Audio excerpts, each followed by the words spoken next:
Lights, camera, action.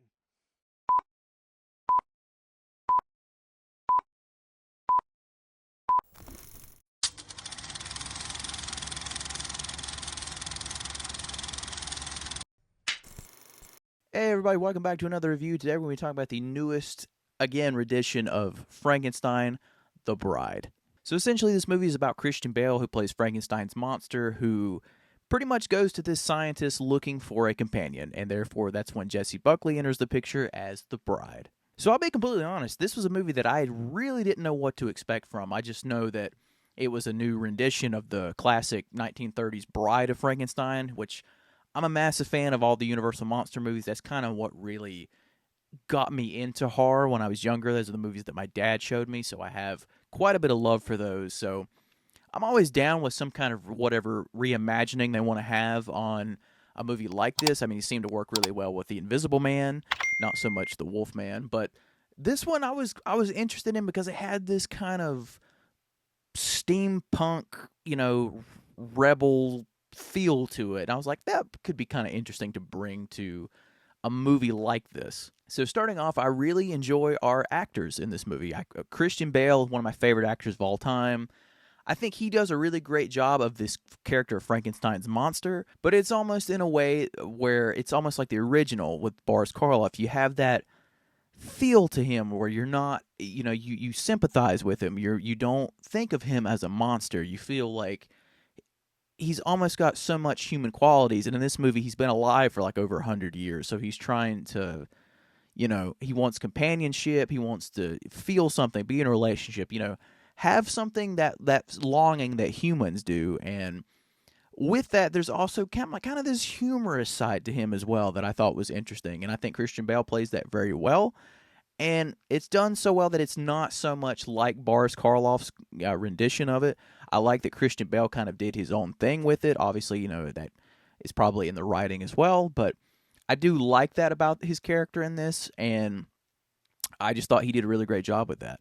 Of course, Jessie Buckley, she absolutely, takes it away. She kills it, because in this movie, she honestly has to play almost two different characters. I'm not going to say what the other character is, but there is a point in the beginning when this movie first starts off that you see a particular somebody almost in like this purgatory-esque place, and once she becomes the bride, it's like she becomes, or really before that, it's almost like she's starting to get possessed by this other character.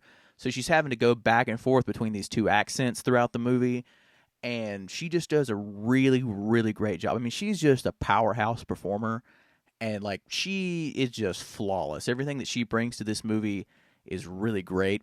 I think her back and forth with Christian Bale is pretty good because they have this dynamic to where she's kind of finding her voice. She's trying to figure out who she is.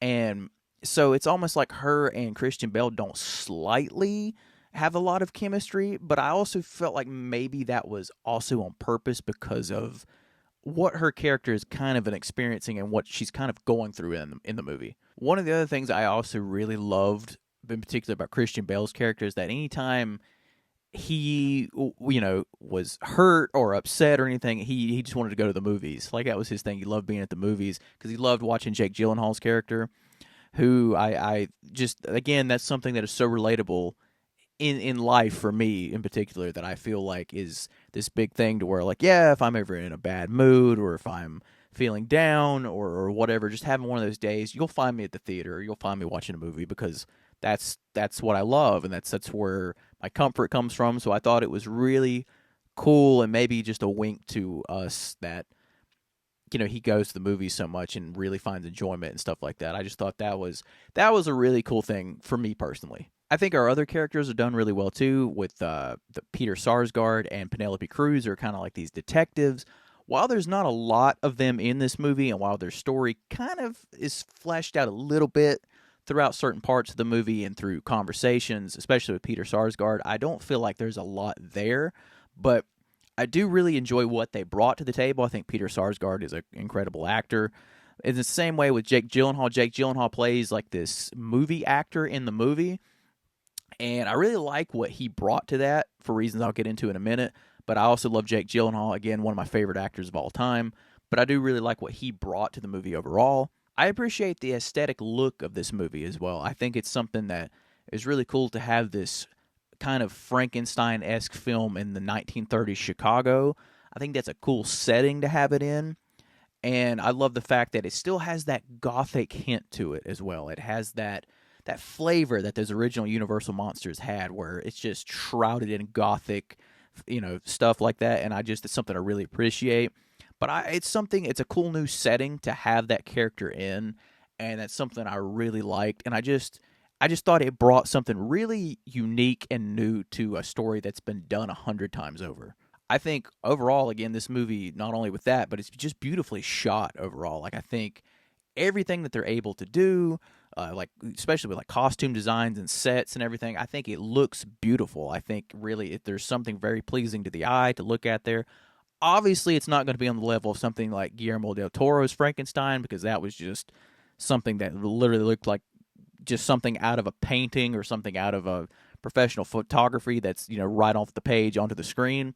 But what they do bring to this, I feel that I'm in that time era. I feel that I'm in that environment and living that with these characters. So that was something I really did enjoy that it brought to the table. And like I said, the way that they shot certain things and then the actual set pieces that they used for certain things, I thought was really well done.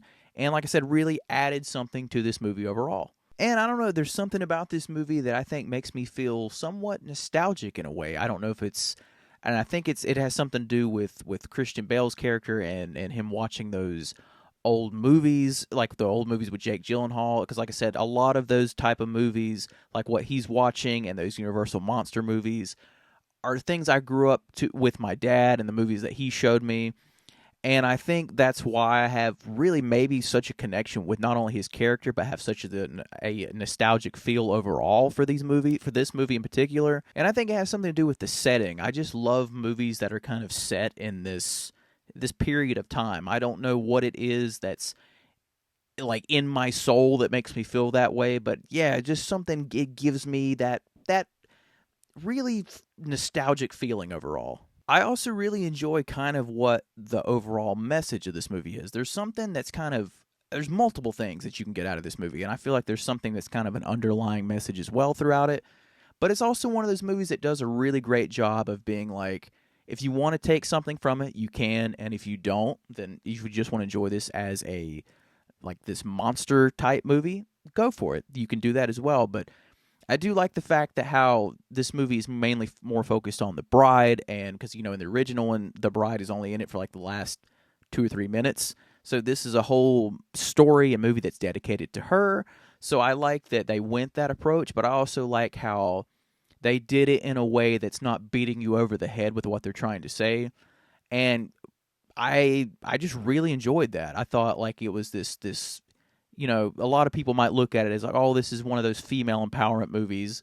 And yes, it has that element in it, but it does it in a way, like I said, that doesn't beat you over the head with it, and it's not in your face.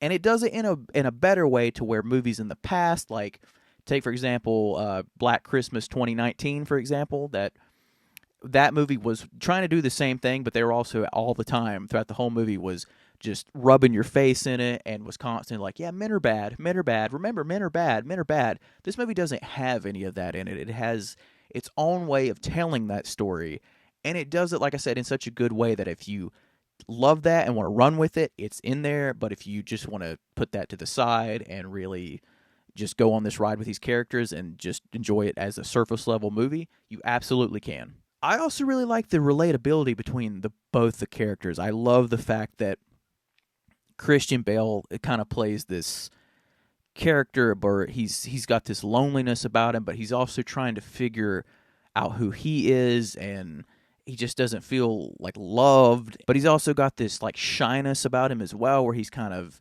guarded from people from the way that he looks, and he's just never felt anything like of what human beings felt.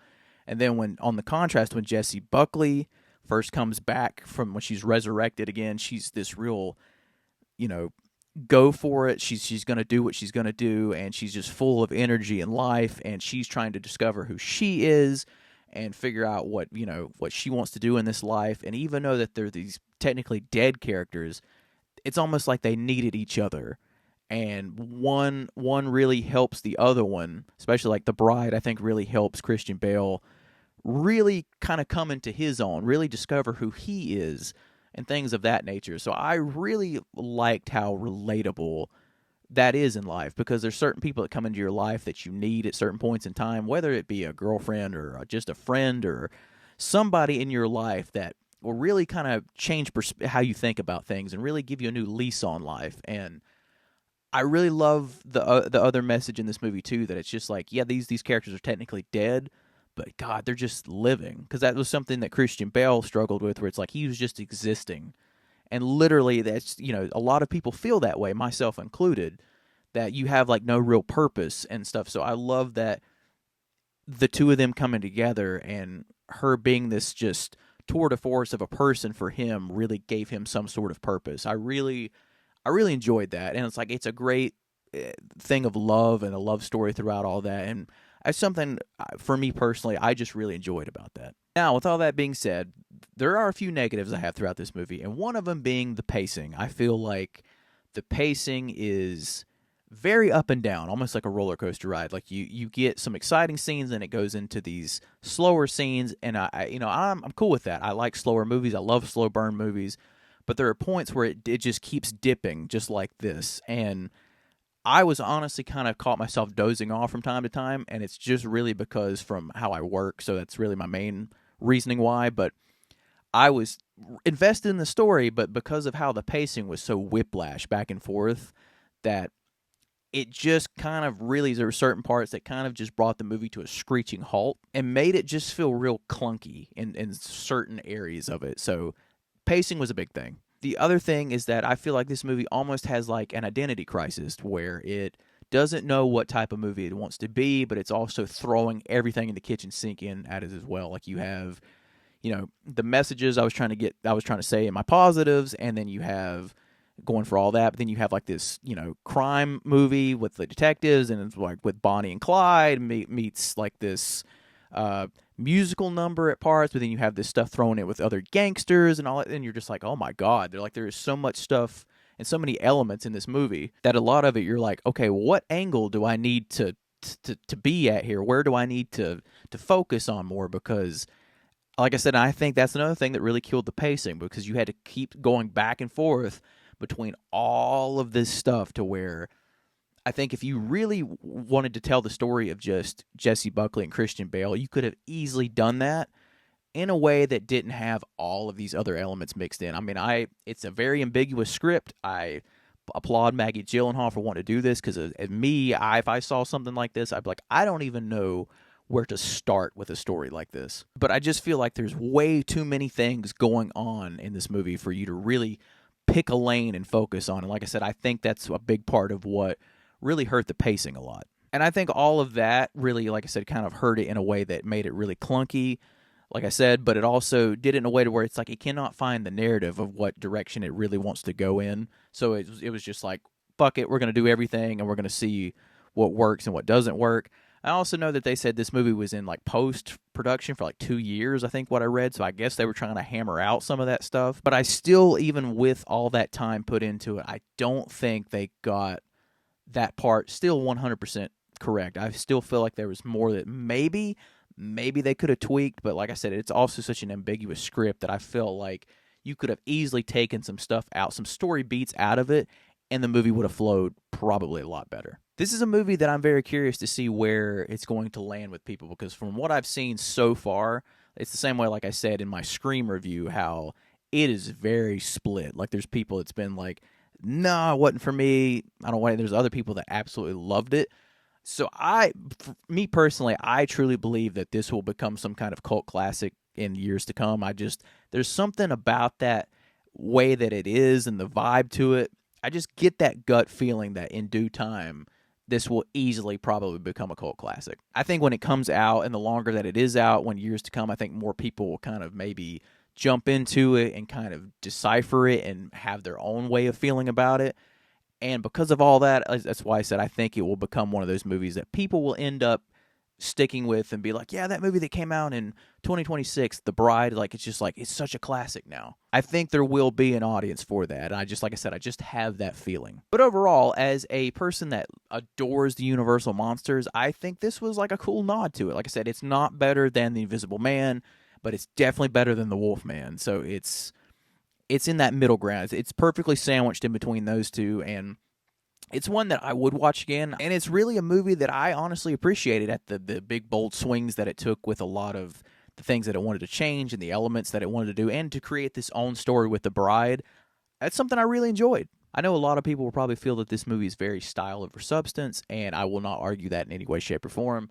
For me personally, I found it to be just all right. It's a movie, honestly, that I haven't stopped thinking about since I've seen it, which is really interesting. But overall, I found, as of right now, I'm very middle in the road on it. I think it's okay, and maybe in times of rewatch and whatnot, I'll learn to love it even more. At the end of the day, I just felt like with my negatives, there was a little bit too much negatives to outweigh my positives. So even though that I had really strong things in my positives, it was just one of those things for me where the way it ended and the way that I felt at the end, like I said, I just found myself really in the middle of the road. I just thought it was all right. So if this was a movie that you were looking forward to, I would definitely say to go check it out in the theater, because it does have that theater quality to it. It is very, very much built for the theaters. It was filmed on IMAX cameras, so it has that IMAX ratio that goes back and forth throughout the movie, which adds something, again, overall to the movie.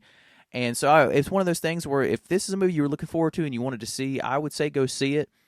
But if you had reservations about it, maybe hang tight on it, because I don't think it's going to be a movie for everybody. Like I said, I think in time it will find its own audience and there will be a big love for it. But this is not a movie that I feel is going to really work for a lot of people. But thank you, everybody. That's my review for The Bride. If this is the review you're finding me on, please come over and check out all my other 2026 reviews so far, and my back catalog for 2025 if you haven't already. If you have seen The Bride, please comment below and let me know what you thought about it. I'm very curious where people are going to land on this movie and what they loved or didn't like about it.